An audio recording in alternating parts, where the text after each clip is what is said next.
haunting of the Hawthorne Cemetery. If you guys came in here last night, did anybody get snowed on? You get snowed on, that's cool. Yeah, there's... Oh my gosh, it's haunted already. It's already haunted. There is an effect in here that there's supposed to be where you are snowed on as you come in. There's supposed to be just little flecks of like those white bubbles that kind of look like snow. If you've been through the Hogwarts castle next door, that's the kind of snow it is. It kind of just melts away. But it's a very neat effect when you walk in and you see all this white snow to be snowed upon. First of all, I'm going to talk about this. Hi there. Hey, sorry. No, that's okay. This is the carriage from the movie Van Helsing, if anybody saw that with Hugh Jackman and Kate Beckinsale. This is the actual carriage from the film. We use it a lot in Horror Nights because we do kind of own the prop now. It kind of lives here. So we use it during Horror Nights because it's nice and big and gothic, and we can just put it in the street or in a house or wherever we want it. So it's a nice, effect. And there is actually, there's lanterns on the outside, but there is also a lantern on the inside, which I'm going to talk about in a minute, so if you guys want to take a picture of that. Okay, so the Hawthorne Cemetery. Jonathan and Elizabeth were very much in love. Jonathan Hawthorne wanted to marry Elizabeth, so he did, and they decided that they were going to build this huge dream home. Well, you need a plot of land to build a dream home on, so a very old spinster with some fading red hair, Lady Luck, offered them 2 plots of land. Unfortunately, the one that Jonathan chose was not the right one. He should have chose the other one. Now, there's no rhyme or reason to why this was not the right plot of land, but it just wasn't. So they got a cottage built before they built their huge mansion dream home, and Elizabeth became ill. Jonathan brought in every traditional doctor he could, and none of them knew why she was ill.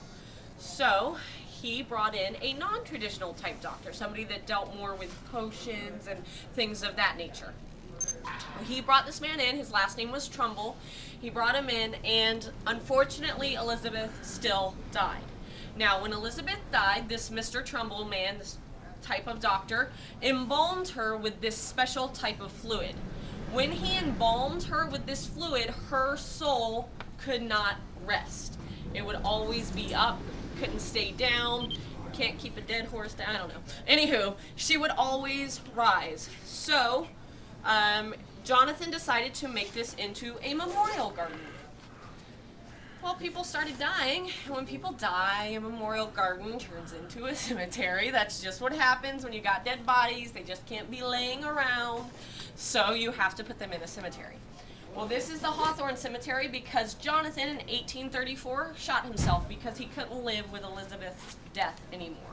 So he shot himself, and they're both buried in here. Now, Mr. Trumbull did not know that when he embalmed Elizabeth with this stuff that her body would keep coming back, and her spirit. And she is bringing back with her other spirits. So you are entering on the one night a year that the spirits can roam in this cemetery. It's 1899 is the year you're supposed to be entering, and like I said, there should be snow when you walk through the house later. Now, that all being said, Malcolm Trumbull, who was the doctor's son, was kind of an alchemist as well, kind of played with potions a little bit. Well, he is what is keeping all of you safe as you walk through this house. You will notice lanterns. There's some in the tree carriage. Like I said, there's one inside the carriage. Malcolm Trumbull brews this special brew of lantern oil that burns blue. The blue oil keeps all of the spirits inside the cemetery and away from you. So as long as you're near a blue lantern, you're fine. If not, watch out, because they're out to get you. It's a very, very fun house. It's very effects heavy, so there's a lot of effects in every different room that we go through. So I'm going to stop in every room, take as many pictures as you want as we go through. If I'm in your way, just say move, and I'll move, because I don't want to be in your pictures. So follow me.